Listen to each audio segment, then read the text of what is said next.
Graças a Deus. Sim, sim. Vamos lá. Eu só dar uma reiterada aquela parte inicial, né? Nós estamos na terceira viagem apostólica de Paulo. Paulo está em Éfeso. Aí, Éfeso, por causa das pregações, dos esclarecimentos de Paulo, aqueles que tinham interesses econômicos com relação à venda de estatuetinhas, venda de medalhas, de deuses do paganismo, ficaram extremamente nervosos com Paulo, e Paulo acaba saindo de Éfeso. Ele vai para Troade, depois vai para Filipos.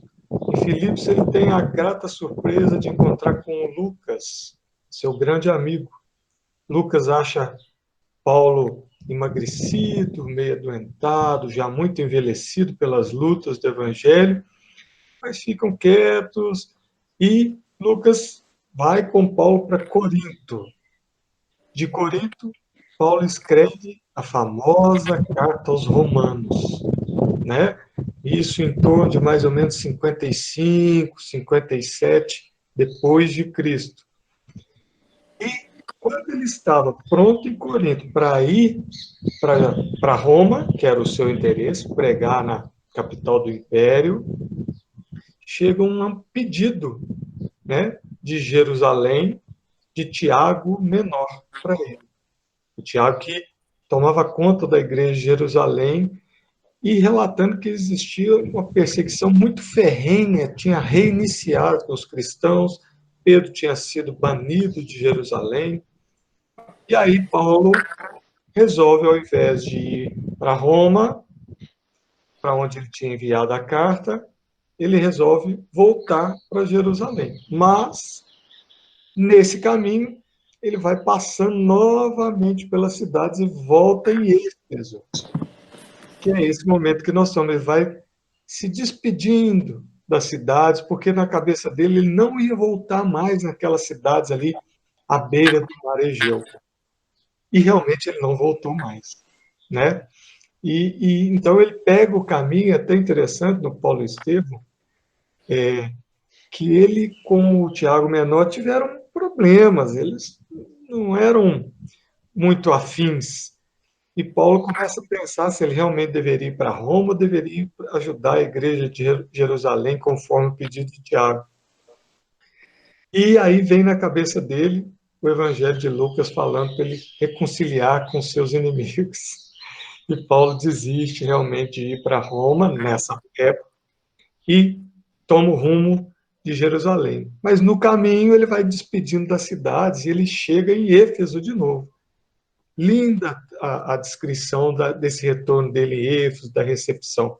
Bom, e lá ele faz uma conversa com o pessoal que a Esther vai comentar hoje. Beleza? Vamos lá. Então, seguindo aí o que o Luciano falou, Paulo vai passando de cidade em cidade e ele estava numa fase espetacular. Ele pregava ardorosamente, estava muito determinado na tarefa de difundir o evangelho e de preparar os representantes da igreja que o sucederiam, né?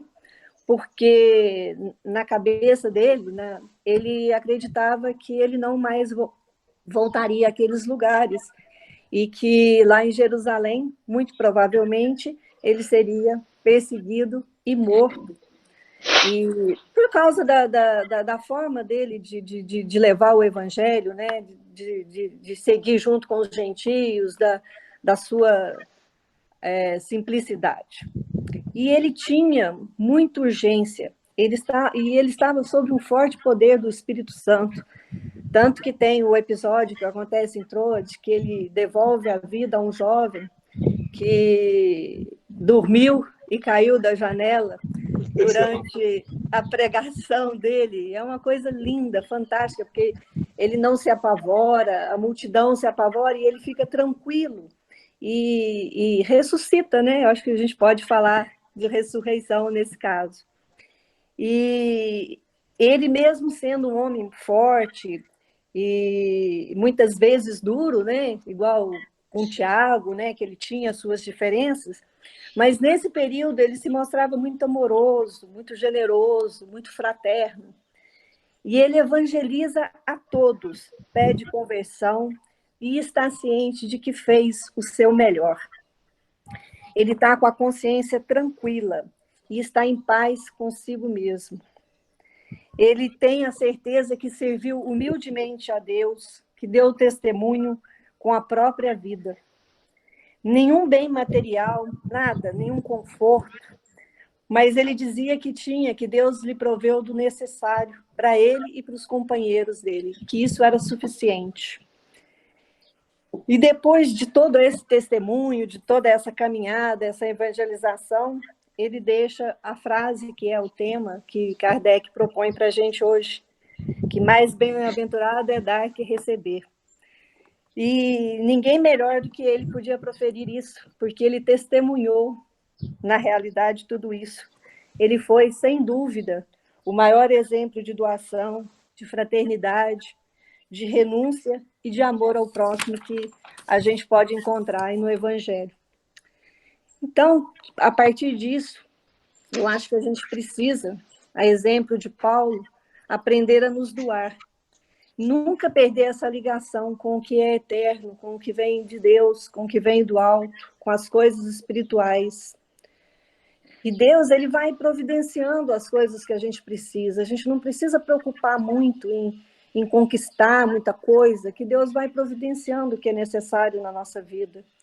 O que a gente precisa é trabalhar para ajudar as pessoas mais necessitadas e partilhar um pouco do que a gente recebe em abundância. E quando eu falo isso, eu não estou falando de dinheiro, de bens materiais, com aquilo que sobra para a gente, não, com a roupa que a gente não usa, o sapato que está apertado, não. A gente fala dos valores que, quando doados, a caridade, a fraternidade, às vezes uma palavra amiga, e o tanto que isso, além de a gente estar doando, o tanto que isso retorna para a gente de forma multiplicada. E é isso que vai garantir para a gente a felicidade aqui e a felicidade eterna. Então, que possamos chegar ao final da nossa vida, da nossa caminhada aqui, e dizer que fizemos tudo o que pudemos, que fizemos o nosso melhor, e que doamos com amor e que recebemos com humildade. E só para finalizar e deixar uma provocaçãozinha para a semana, lembrar, para mim não ficar só puxando a sardinha para o Paulo, lembrar de que o maior exemplo de doação foi Jesus, que morreu na cruz para nos salvar. Que assim seja. Assim seja. É isso, gente. Paulo é Paulo. Muito legal. Essa passagem, quem quiser ler, a história do jovem que caiu do terceiro andar lá, está descrito no Paulo Estevam, está descrito nos Atos, é muito interessante. Tem muito esse aspecto do Paulo, né, que a Esther falou, nessa fase de maturidade, de calejado, né, pelo sofrimento, e ele está num auge, né? Até que a carta aos Romanos é um primor, né? É do livro da carta aos Coríntios, assim, é um primor a carta aos Romanos. Parabéns, Esther. Fez muito bem, não precisa suar, não, viu? Obrigada, gente. Eu estou melhorando, eu estou melhorando. Tá, eu prometo lindo, que eu tenho me esforçado muito. É isso. Tá ótimo. Então vamos lá. Obrigada. Foi ótimo. No final, a gente vê o próximo, né? Para ver quem que vai fazer o próximo, ou tem alguém que já se habilita aí a continuar nessa história do Paulo aí? Às vezes tem alguém mais animado aí. Eu fico para domingo que vem. Diana. Diana, beleza. Uhum. Então, peraí, pessoal, Fala, você comentou, porque Emmanuel faz 3 comentários. Você já deu uma resumida nos 3? Sim. Sim, então a Diana vai comentar o 21:13. Então, viu, Diana? 21:13? Isso. Página 100. Página 100, isso. Então, Paulo respondeu: que fazer chorando e triturando o meu coração? Achei. Certinho? Certinho. Então aí você vai chegar nesse, você vai começar desse aí, 21:13. Tá ótimo? Beleza. Então tá. Então adiando na semana que vem. Então vamos lá. Saindo de Paulo, vamos para Kardec, Céu e Inferno. Hoje também muito legal Kardec, porque a gente vai continuar, né, as proposições do ponto de vista espírita, né? Que Kardec põe o quê? Que essas proposições, que é o Código da Vida Penal Futura, ela não foi baseada em filosofias e pensamentos de alguém. Ela foi baseada nas informações colhidas pelos espíritos. Então, ele vai vir falando do que ele depreendeu da sua ligação com os espíritos, das suas informações que obteve através dos médiuns, dos espíritos. Então, nós estamos no capítulo 7, certo? No Código Penal da Vida Futura, o item 8º. Todo mundo achou aí? Capítulo 7, as penas futuras segundo o Espiritismo. É o último item. Código Penal da Vida Futura. E a 8ª fala de Kardec. Podemos? Todo mundo se ajeitou aí? Então vamos. Vamos lá, Gabi. 8º. Sendo a justiça de Deus infinita, tem uma conta rigorosa do bem e do mal. Se não há uma única ação má, um único mau pensamento que não tenha suas consequências fatais, não há uma única boa ação. Tá dando eco aí, gente? Oi? Tá dando para me ouvir 2 vezes ou tá certinho só? Tá certinho. Tá bem. Tá. Porque minha mãe tá ali do lado, eu achei que tava dando. Um único bom movimento da alma, o mais leve mérito, em uma palavra que seja perdido, mesmo entre os mais perversos, pois é um começo de progresso. Então, é isso. Se o mal, a gente, segundo Jesus, vai ter que pagar até o último centil, qualquer ato bom também tem o seu valor. Ele é valorizado, porque Deus é justiça e misericórdia. Não é isso? Então, o Kardec segue. Vamos lá no 9º. Toda falta cometida, todo mal realizado é uma dívida contraída que deve ser paga. Se não for numa existência, será na seguinte ou nas seguintes, porque todas as existências são solidárias, uma com as outras. Aquilo que se paga na existência presente não deverá ser pago por segunda vez. Então, é isso. Tudo que nos acontece, nós precisamos seguir aquele caminho: arrependimento, expiação, reparação. Nós sempre vamos seguir isso, né? Em função dos nossos erros. E aí, Kardec entra agora agora não, na 11ª. Vamos na 11ª. Vamos lá. A 10ª, Gabi. Só uma dúvida aqui, Luciano, que eu fiquei. Isso dele falar que o que se paga na existência presente não deverá ser pago por segunda vez, é que espera que a gente já resolva nessa existência ou que nunca se vem com o mesmo problema, vamos dizer assim? Não, o que vai acontecer? Daqui a pouco ele vai dizer isso. O que vai acontecer? Quando que termina? Porque a pergunta que está na entrelinha é assim: vai terminar quando o pagamento da minha dívida? Né? E o pagamento vai terminar quando eu entender o porquê que eu errei e modificar a minha maneira de agir. Então, não tem um tempo determinado. Se você fizer esse erro, você vai levar uma encarnação para cumprir. Não, se você fizer esse erro, na encarnação seguinte você não conseguiu aprender e reparar e modificar o seu entendimento, você vai ficar com esse erro ainda para a próxima, até que você aprenda e conserte o que você errou. Deu para entender aí, Gabi? Deu. Beleza. Vamos, na mesa ele vai falar disso e a gente vai voltar a conversar sobre isso. O espírito sofre a pena das suas imperfeições, seja no mundo espiritual, seja no mundo corporal. Todas as misérias, todas as vicissitudes que suportamos na vida corporal são consequências de nossas imperfeições, de expiações de faltas cometidas, seja na existência presente, seja nas precedentes. Pela natureza dos sofrimentos e das vicissitudes que se experimentam na vida corporal, pode-se julgar da natureza das faltas cometidas em uma precedente existência e das imperfeições que lhes são causa.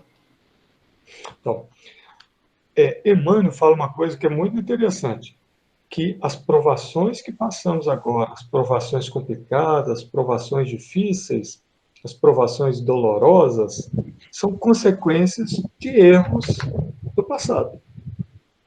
E as perturbações que passamos agora são porque esquecemos de cumprir o dever no passado. Então, as provações são consequências de erros e as perturbações, os problemas que temos são consequências de esquecimentos do dever nosso pregresso. Isso tudo vai formando o encadear das nossas encarnações. Nós vamos encadeando erros e acertos, melhoras e equívocos, e vamos trabalhando os dons que conseguimos angariar durante as encarnações, trabalhando esses dons, trabalhando essas qualidades, trabalhando no sentido de reparar e no sentido de nos redimir. E dessa maneira nós vamos buscando uma retidão com o Senhor, que é o que Francisco de Assis falava para nós. O que é necessário para a gente seguir? Aí Francisco de Assis dizia: uma reta consciência, um reto dever, uma reta moral, uma reta humildade. O que ele queria dizer com esse tanto de reto? É o quê? Nós precisamos estar ligados a Deus. Nós precisamos estar alinhados com Deus. É isso que Francisco de Assis dizia. E é isso que nós precisamos buscar nas encarnações. Esquecermos os erros e nos alinharmos com a lei divina, nos harmonizarmos com ela. Vamos lá? A expiação varia segundo a natureza e a gravidade das faltas. A mesma falta pode, assim, dar lugar a expiações diferentes, segundo as circunstâncias, atenuantes ou agravantes, nas quais foram cometidas. Isso aqui a gente viu, porque existem maneiras diferentes da gente cumprir a expiação que nos é imposta. Ou a gente realmente sofre, passa por ela com problemas, ou também podemos, através do amor, da misericórdia divina, nós repararmos esses erros. Então, não existe uma receita de bolo. Eu fiz isso, eu vou ter que passar por isso. Eu fiz aquilo, vou ter que passar por aquilo outro. Não. Depende de cada um, depende da consciência de cada um e depende também da misericórdia divina. Vocês lembram a história que eu contei daquele livro do Deficiente Mental? Porque foi os dois médicos que na guerra mataram diversos inimigos ao invés de cuidar desses inimigos. E eles causaram a morte. Um reencarnou como deficiente mental, com grave debilidade. E o outro reencarnou para trabalhar na Cruz Vermelha, ajudando outros. É um exemplo muito claro de uma expiação dolorosa, porque a consciência desse não permitiu de outra maneira, e de uma encarnação de muito trabalho, através do bem, do amor, do exercício importante da medicina, nesse caso, salvar pessoas. Espiando, os dois cometeram os erros juntos, e espiaram de maneira completamente diferente. Certinho? Então vamos lá. Não há, sob o aspecto da natureza e da duração do castigo, nenhuma regra absoluta e uniforme. A única lei geral é que toda falta recebe a sua punição, e toda boa ação a sua recompensa segundo o seu valor.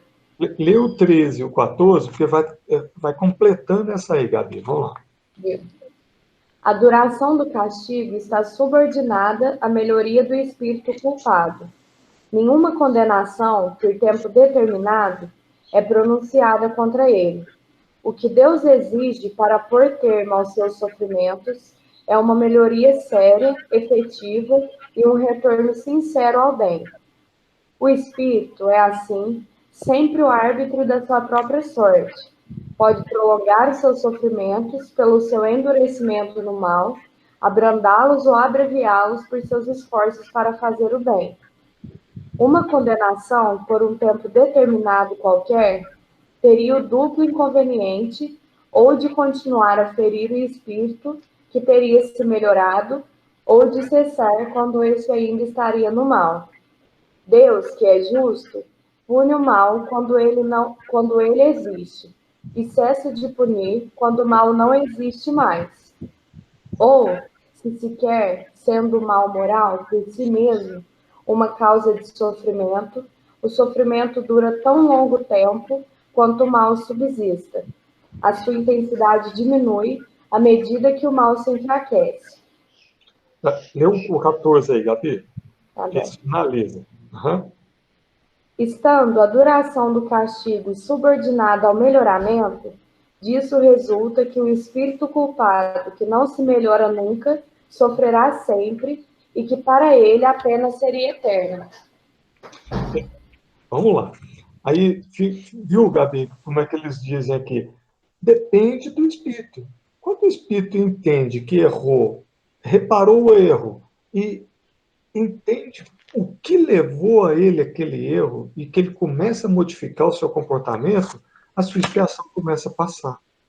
Então, muitas vezes, enquanto o espírito está com aquela coisa angustiada, aquela coisa perturbada, parece que ele está desajustado naquele corpo, ele ainda está passando por aquela expiação, esse desajuste causa uma inquietação no espírito. E com o decorrer desse desajuste, ele começa a buscar novas maneiras de agir, de pensar, atividades solidárias, e aí ele começa a achar um caminho da sua redenção. Quando Deus entende que esse espírito aprendeu a lição, cessa a expiação. Então, se as coisas ainda continuam, porque nós não aprendemos ainda. E o que acontece é que em muitas encarnações a gente vai transformando nossa vida em diversas vidas enfermiças, porque a gente é cabeça dura em mudar o nosso comportamento. Então a gente vai causando enfermidades para nós mesmos, causando experiências reencarnatórias enfermiças em cima de enfermiças, porque não usamos a nossa força de vontade, nosso livre-arbítrio, nossa razão, para buscarmos nos entender e ver por que eu erro nisso, por que eu erro naquilo, por que eu ajo assim, por que eu preciso melhorar aqui, por que eu preciso melhorar ali. Aí, nosso sofrimento, a perturbação, essa inquietação de não estar adequado nesse corpo, vai passando. Certinho? E aí não tem tempo. Se falasse para a gente assim, eu matei alguém aqui, daqui 10 anos termina a sua expiação. Se chega daqui 10 anos eu não aprendi que eu não posso matar, não, acabou a expiação. Não é assim. Se eu aprendi, acaba. Se eu não aprendi, ela vai durar 20, 30, 100 anos, 200 anos, 3, 4, 5 encarnações, até que eu aprenda, infelizmente, pelo sofrimento. Certinho? Ô, Lu, Oi? e quando a dor chega, né, que a dor é professora, ela vem, na verdade, para tentar nos colocar no caminho, né? Se essa dor pode vir de diversas maneiras, né, como doenças, como provas morais, isso vai depender também de como o espírito, a pessoa aceita essa dor, se ele trata isso com resignação ativa, ou se essa pessoa fica revoltada, e daí vai ter uma continuidade, com certeza, dessa dor. Sim, é isso aí. Nossas dores são físicas e morais. E a maneira que nós passamos por essas dores é que vão determinar esse término. Se nós formos resignados, entendermos que precisamos mudar, essa dor vai passar em menos tempo. Se a gente for revoltado, vingativo, né, rebelde, vai durando. Né? Deus permite que ela vá ficando, até que a gente entregue. Daqui a pouco vai falar disso também, dessa nossa dureza, de continuar essa dureza de coração nosso. Vamos lá? Ô, Luciano, Diga. eu queria chamar a atenção para duas vezes no 13º e no outro momento aqui no 14º surgiu a palavra castigo. Então, a gente tem que ter muito cuidado com ela, porque era a tradução, era o jeito da época, era aquilo. Então, eu já fiz palestras sobre isso aqui, mas eu não uso essa expressão, não, a duração do castigo. Eu uso a duração da dificuldade, a duração... Eu coloco qualquer outra coisa, porque convivendo com as pessoas, uma das coisas que a gente vê é que as pessoas falam, não, é castigo, a gente não aguenta mais, então tem uma resistência danada. Então, ao invés de se cativar, acaba espantando. Então, e aqui na obra básica está escrito castigo. A gente sabe que é castigo, mas nós temos que pegar mais leve. Às vezes a duração do entendimento, a duração da dor, a duração do sofrimento, né? Mas que, na verdade, nós é que buscamos isso. Né? Não, é só um alertinha usar para a palavra, né? castigo, que ela surge aqui 2 vezes. Porque dá a impressão que Deus castiga, né? Deus não é isso. Deus nos coloca na mesma situação, às vezes com as mesmas pessoas, para que a gente haja diferente. Porque é uma questão de tradução. É verdade. É isso mesmo. É isso aí, bem lembrado do castigo. Vamos lá. Uma condição inerente à inferioridade dos espíritos é a de não ver o termo de sua situação e de crer que sofrerão sempre. É para eles um castigo que lhes parece que será eterno. Vou ler essa nota que tem aqui embaixo, pode ser? Ele vai só falar do que é perpétuo e eterno, mas é da questão do espírito, da capacidade do espírito de entender. Porque espírito inferior, que somos nós aqui no planeta de prova e expiação, a gente tem uma compreensão muito curta do tempo. E aí a gente acha que isso está acontecendo comigo, vai durar para sempre, nunca vai acabar. Né? Vamos lá, ler aí, Gabi, para a gente ver. Perpétuo é sinônimo de eterno. Disse, o limite das neves perpétuas, os gelos eternos dos polos. Disse também o secretário perpétuo da Academia, o que não quer dizer que o será perpetuamente, mas unicamente por um tempo ilimitado. Eterno e perpétuo se empregam, pois, no sentido de indeterminado. Nessa acepção, pode-se dizer que as penas são eternas, se entende que não têm uma duração limitada. São eternas para o espírito que não lhes vê o fim. É isso. Aquela coisinha que vai, nossa, parece que esse negócio nunca acaba. Mas, às vezes durou alguns anos só e depois vai passar, né? Mas o espírito inferior é apressado, então a gente quer que acabe, a gente acha que já durou muito, né? Faz parte do nosso processo de educação. Vamos lá? Ô, Lu, mas enquanto estiver achando que está durando muito, aí que não vai acabar mesmo, que nós É verdade. Mas a gente tem a tendência a achar que não vai acabar, né? Que vai durar. Está durando demais. Eu já estou aqui há 30 anos, até hoje estou passando por isso, né? Mas vai passar. É porque a nossa vida é curta diante do tempo que nós vamos viver, da eternidade aí, né? Vamos lá? Agora vamos para o arrependimento. Falando da expiação, agora vamos lá, arrependimento. O arrependimento é o primeiro passo para a melhoria, mas só ele não basta. É preciso ainda a expiação, a reparação. Arrependimento expiação e reparação são as 3 condições necessárias para apagar os traços de uma falta e suas consequências. O arrependimento abranda as dores da expiação, no que traz a esperança e prepara os caminhos da reabilitação. Mas unicamente a reparação pode anular o efeito em destruindo a causa. O perdão seria uma graça e não uma anulação. Então vamos lá. O arrependimento é aquela coisa, nós usamos a razão, conseguimos um entendimento melhor das coisas e a gente vê que errou em determinado ponto, a gente se arrepende. Bom, nós nos arrependemos. E agora? Nós precisamos reparar aquilo. Antes de reparar, nós vamos sofrer aquela dor moral, às vezes dor física. Sofremos um pouquinho, que é a expiação. E depois nos é dada a oportunidade de reparação. Então, é sempre essa sequência. É sempre isso. Né?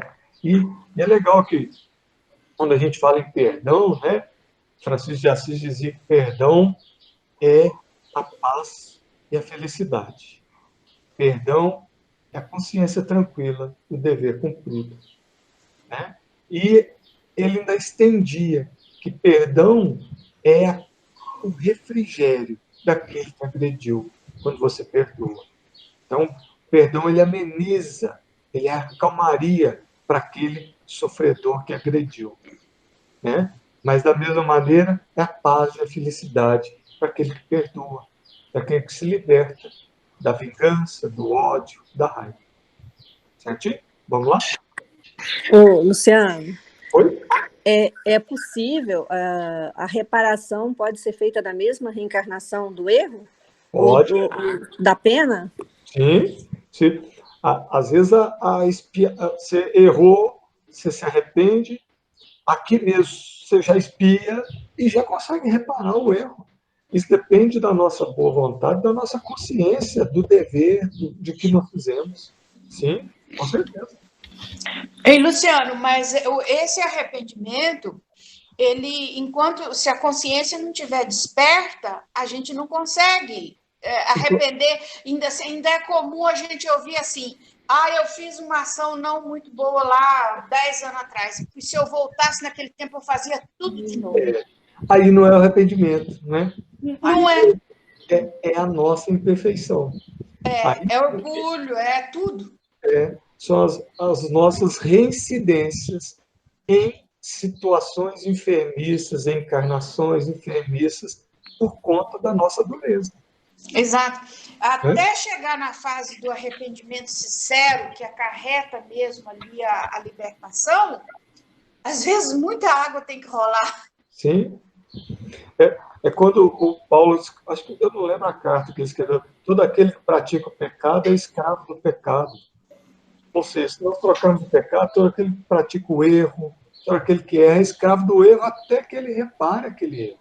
E para a gente reparar, nós precisamos ter a consciência desperta que erramos. E ter humildade, falar assim, olha, errei, eu preciso agir diferente. O problema é que a gente não tem essa humildade. Acontece isso que a Silvana falou, eu errei, mas eu faria tudo do mesmo jeito. Então, vai doer do mesmo jeito daqui para frente. Não é? É assim que as coisas funcionam. Né? E aí a gente espírita, diante das informações que os espíritos trazem, a gente tem uma responsabilidade maior.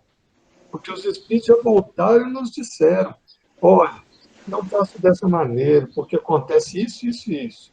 Façam dessa maneira, porque você vai ter esse benefício.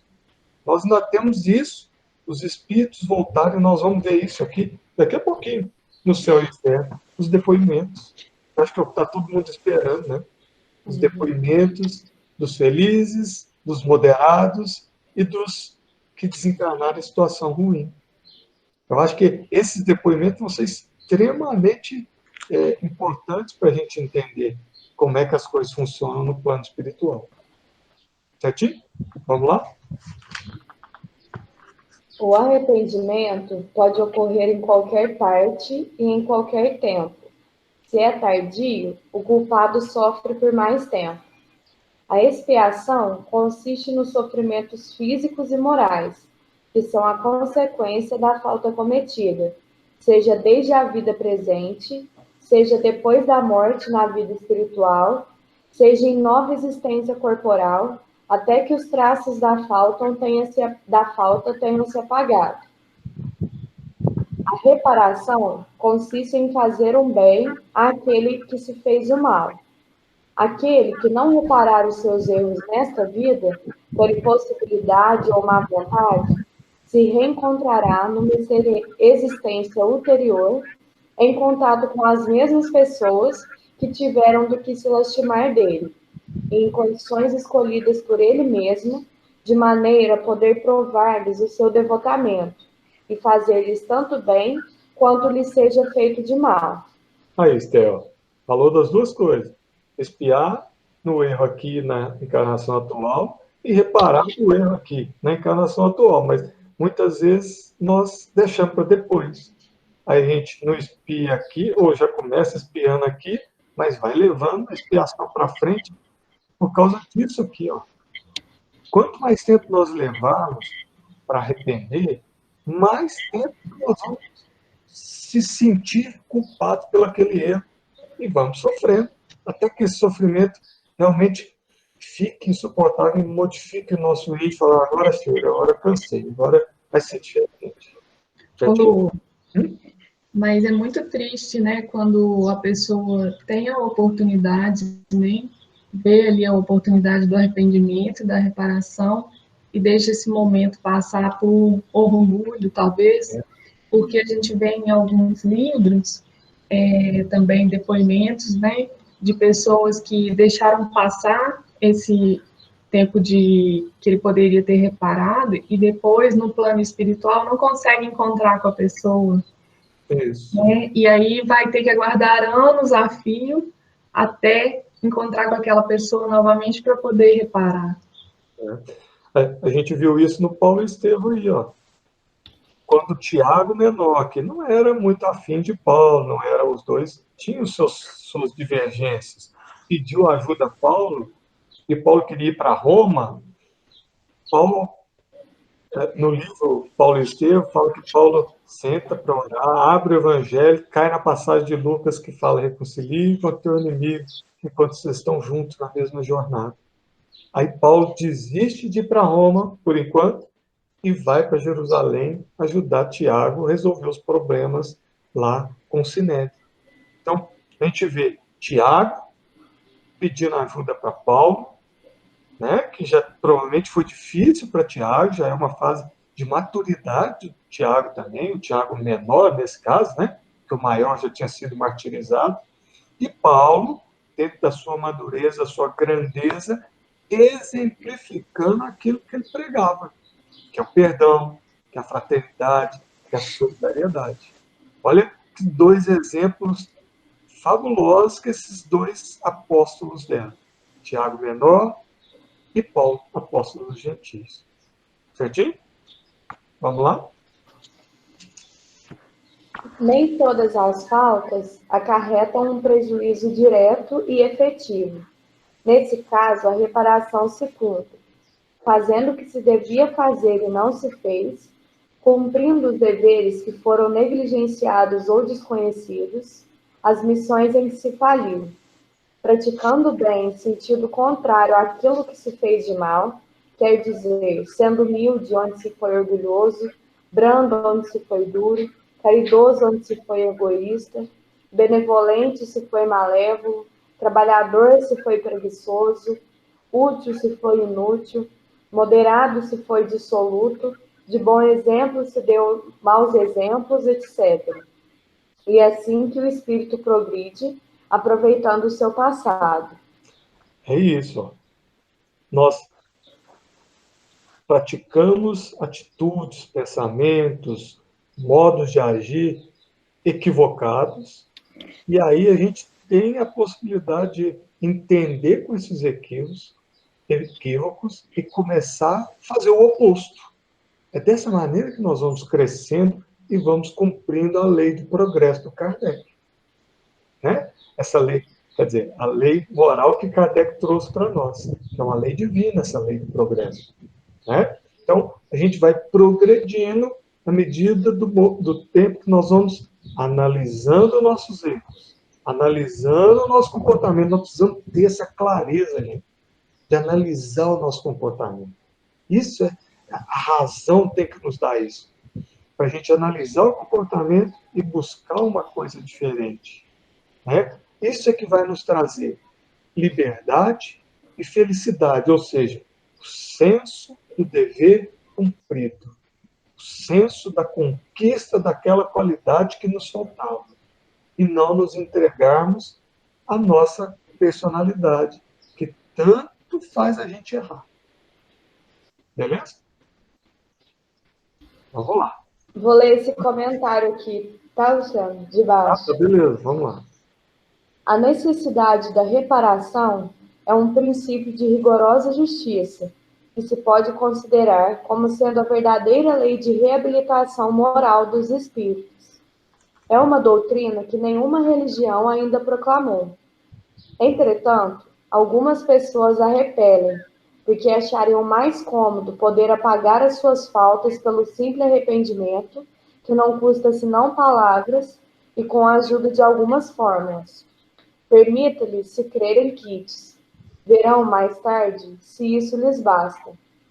Poder-se-ia perguntar se esse princípio não é consagrado pela lei humana e se a justiça de Deus pode ser inferior à dos homens. Se dariam por satisfeitos com o indivíduo que, tendo arruinado por abuso de confiança, se limitasse a dizer-lhe que o lamenta infinitamente. Por que recuariam diante de uma obrigação que todo homem honesto far-se-ia um dever cumpri-la na medida de suas forças?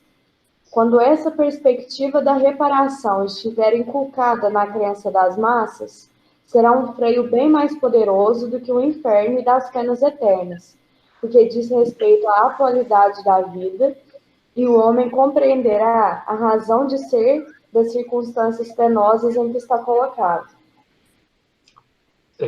Isso aqui talvez seja o maior freio que a gente possa ter, porque a gente viu que a igreja, no passado, tentou, através do medo, fazer com que as pessoas não cometessem esse ou aquele crime, ameaçando isso, ameaçando aquilo, o inferno eterno, né?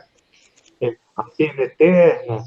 E hoje a gente sabe que isso não ocorre.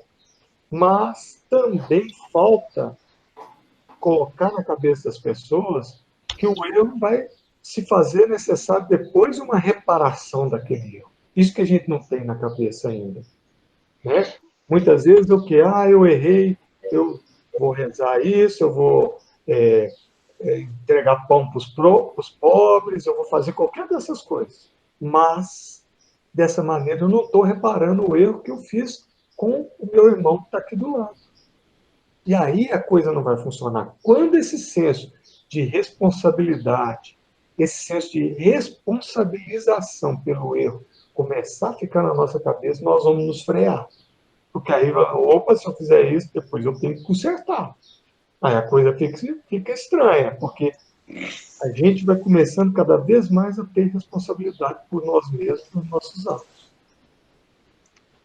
Vamos lá? Vamos passar para o próximo, Luciano? Vamos só finalizar esse 18 aqui e a gente começa no 19. Na próxima, podemos? Uhum. Os espíritos imperfeitos estão excluídos dos mundos felizes, onde perturbariam a harmonia. Permanecem nos mundos inferiores, onde espiam as suas faltas pelas tribulações da vida e se purificam das suas imperfeições, até que mereçam se encarnar nos mundos mais avançados, moral e fisicamente. Se pode conceber um lugar de castigo circunscrito, é nesses mundos de expiação, porque é ao redor desses mundos que pululam os espíritos imperfeitos desencarnados à espera de uma nova existência, que, lhes permitindo reparar o mal que fizeram, ajudará ao seu adiantamento. Esse aqui é fácil, porque somos nós, né? Esse aqui somos nós mesmos. Planetas, prova, expiação, somos nós. Espíritos imperfeitos, somos nós. Estamos aqui passando nossos perrengues, nossos problemas, nossas dores, nossos sofrimentos, sonhando com um mundo melhor, não é?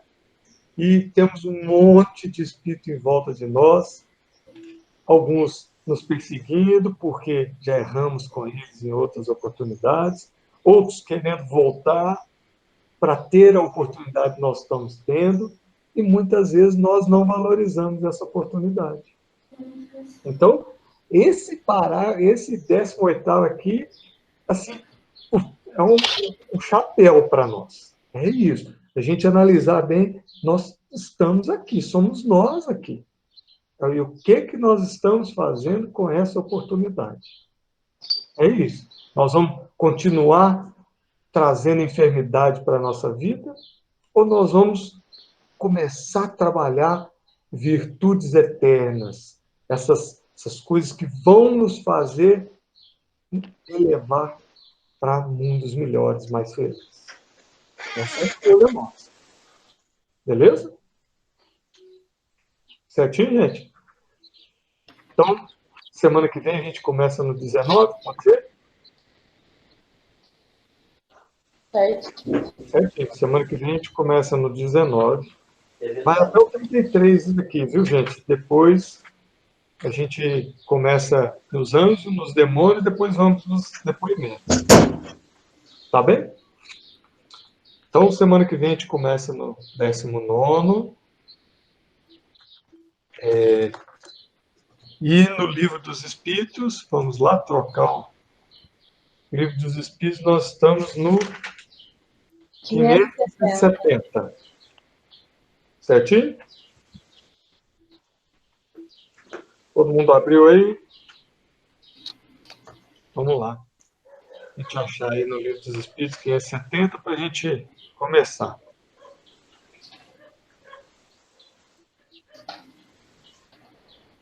Podemos? Vamos lá então, Gabi. Os espíritos penetram sempre os desígnios que estão encarregados de executar? Não. Há os que são instrumentos cegos, mas outros sabem muito bem com que objetivo agem. Então vamos lá. Todos nós sabemos o que nós devemos executar? Todos nós espíritos, tanto encarnados quanto desencarnados? Não. Isso depende do quê?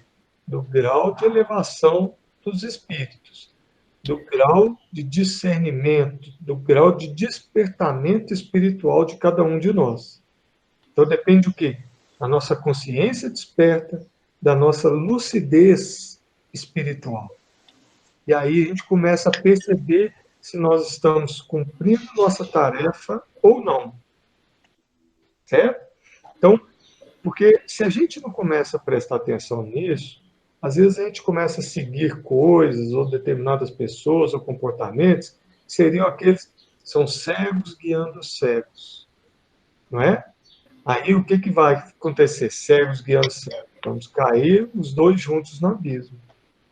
Então, aqui é que a gente precisa despertar mesmo a razão, a consciência, para a gente buscar o entendimento do nosso dever. O que nós precisamos fazer? Entender que as nossas profissões são para que a gente se melhore enquanto espírito, entender que as nossas relações familiares ou afetivas são para que a gente aprenda a ser mais brando, mais tolerante, mais compreensivo, mais humilde, que a gente precisa exemplificar o Evangelho, viver esse Evangelho. É isso que é o despertar espiritual. É essa busca, é essa luta contra a nossa personalidade, essa luta contra comportamentos que nós vimos repetindo durante encarnações e encarnações. E agora a gente é convidado a rever essas posturas. E para rever, nós precisamos ter clareza espiritual. Para ter clareza, a gente tem que pensar no que estamos fazendo. Tá bem? Ficou claro aí, gente? Certinho? Então vamos lá. Não há senão os espíritos elevados que cumprem missões? A importância da missão está em relação com a capacidade e a elevação do espírito.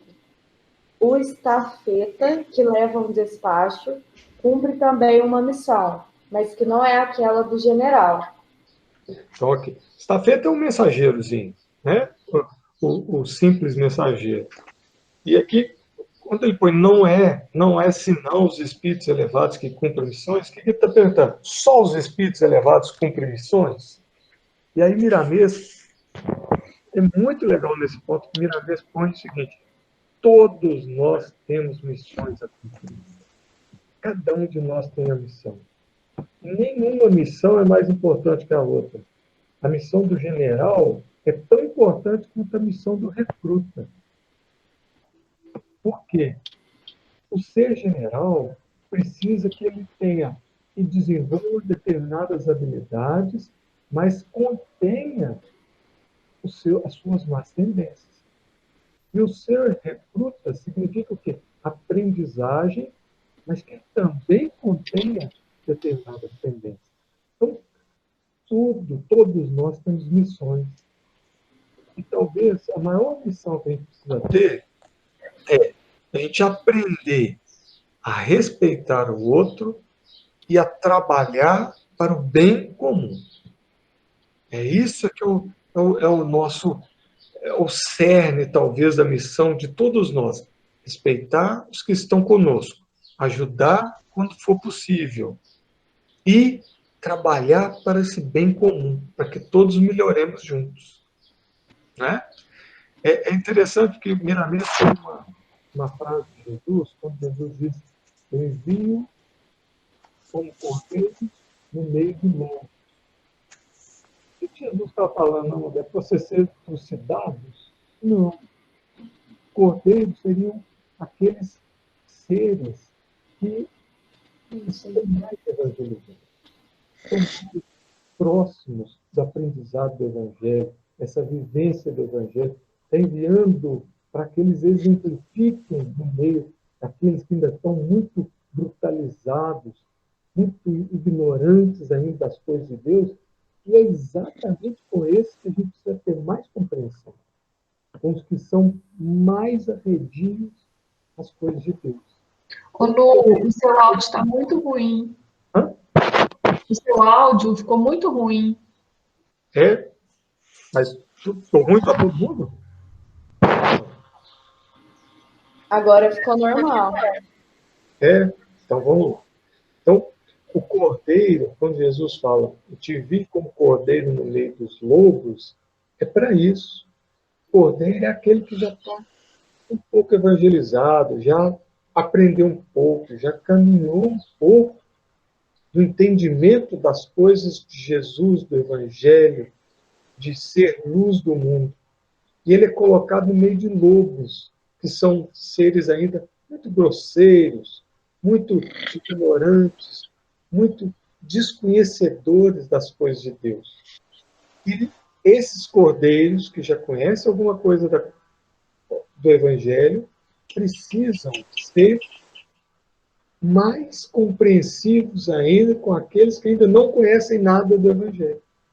Então, os cordeiros são nesse sentido, nós precisamos ser mansos, brandos, mas dar o exemplo, tentar mostrar através do nosso comportamento que o Evangelho vai fazer bem. Aí nós vamos iluminando aos poucos os lobos, aqueles que ainda têm dificuldade nas coisas do céu, nas coisas do alto. Certinho? Tá bem, gente? Certinho. Vamos lá. Vamos fazer mais uma para finalizar? Acho que dá. A missão de um espírito lhe é imposta ou depende de sua vontade? Ele a pede e fica feliz de a obter. A mesma missão pode ser pedida por vários espíritos? Sim, frequentemente há vários candidatos, mas nem todos são aceitos. Então vamos lá. Aqui a gente vai voltar lá nas obras do André Luiz, né? Quando há o planejamento reencarnatório, né? Os espíritos pedem determinadas missões. E aí, os mentores, aqueles já escolados na vida espiritual, já mentes elevadas, já com um grau de pureza e de entendimento muito maior, vão nos auxiliar na escolha dessa missão, o que nós somos capazes de fazer, para que nós não falhemos de maneira grotesca. E aí nós somos aconselhados. Ó, vamos fazer isso, deixa isso para a próxima, vamos nos ajustar. André Luiz mostrou isso muito claramente quando ele escreveu alguns processos de desencarne. Porque às vezes a gente quer muito, a gente quer demais, mas a gente esquece quando vem para esse corpo aqui e para esse mundo, a situação fica muito complicada. E muitas vezes, para nós não agravarmos nossos problemas, é preferível que nós tenhamos missões mais simples, mais tranquilas, para que a gente, de degrau em degrau, vá subindo e não estacionemos ou erremos gravemente nesse processo de ascensão. É isso. Tá bem? E aqui há só uma questão. Põe, vários candidatos, mas nem todos são aceitos. É isso mesmo.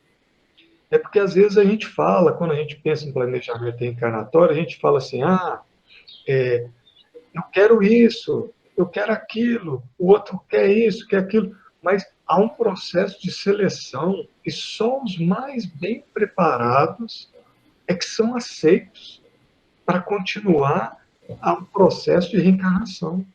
Aqueles que ainda têm coisas a aprender são direcionados para a escola, para continuar o aprendizado, se fortalecerem, se estruturarem melhor para ir numa próxima oportunidade bem. Então, às vezes, aquelas coisas, eu não pedi para nascer. Pediu sim, fez birra, prometeu que ia fazer tudo diferente. Não é? A gente fala, eu não pedi, pediu, e pediu muito. Ajoelhou para vir. Na imensa maioria das vezes. Fez birra para vir. Algumas vezes, realmente, nós somos forçados a vir. Mas, na imensa maioria das vezes, nós pedimos muito, trabalhamos muito, nos esforçamos muito para ter a oportunidade de vir. Beleza? Mas algumas vezes também isso nos é imposto. Agora você já fez muita hora aí. Agora está na hora de você ir encarar a arena. Porque enquanto estamos lá, às vezes estamos só na arquibancada dando palpite em quem está aqui. E às vezes está na hora de ir para o teatro da vida. Não é ficar só na arquibancada ou na plateia, não. E aí, às vezes, a gente vem para o teatro da vida. Tá bem? Combinado, gente? Então vamos lá. Vamos finalizar aí? Vamos. Vamos lá, Gabi. Então, semana que vem a Diana que vai fazer os atos, né? A Esté falou dos 3, então a Diana vai fazer o 21,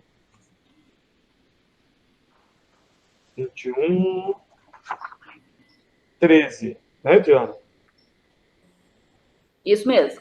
Beleza, então tá. Então, semana que vem a gente vai para os Atos dos Apóstolos. Certinho. Então vamos lá, Gabi, escolhe alguém aí para fazer a oração para a gente finalizar. Silvana, você pode fazer para a gente?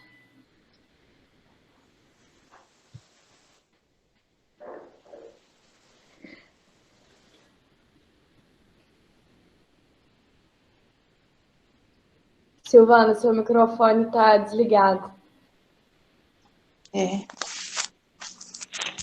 Bondoso Pai, Mestre amigo Jesus, irmãos espirituais, mensageiros do bem e da paz.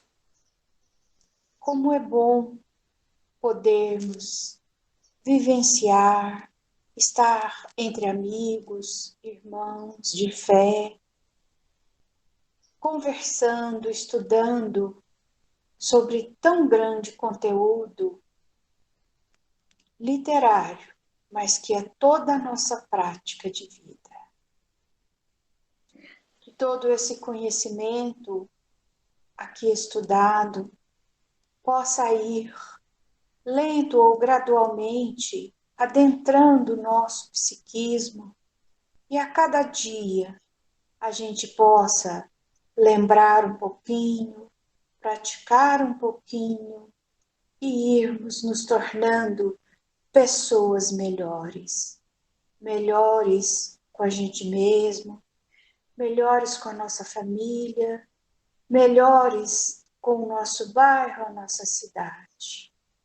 Porque no mandamento de Deus, amar a Deus sobre todas as coisas e ao próximo como a ti mesmo, quem não amar a nós mesmos e não encontrarmos o centro, o equilíbrio, a libertação individual, com certeza teremos dificuldade em amar a Deus. Então, amando a nós, ficando cada dia melhor, através da ajuda desses conteúdos maravilhosos, dessa codificação, da doutrina tão libertadora, tão esclarecedora, consigamos amar a nós, nos alinharmos profundamente com Deus e sermos pessoas que contribuam para uma sociedade melhor. Que assim seja. Graças a Deus. Graças a Deus. É isso, gente.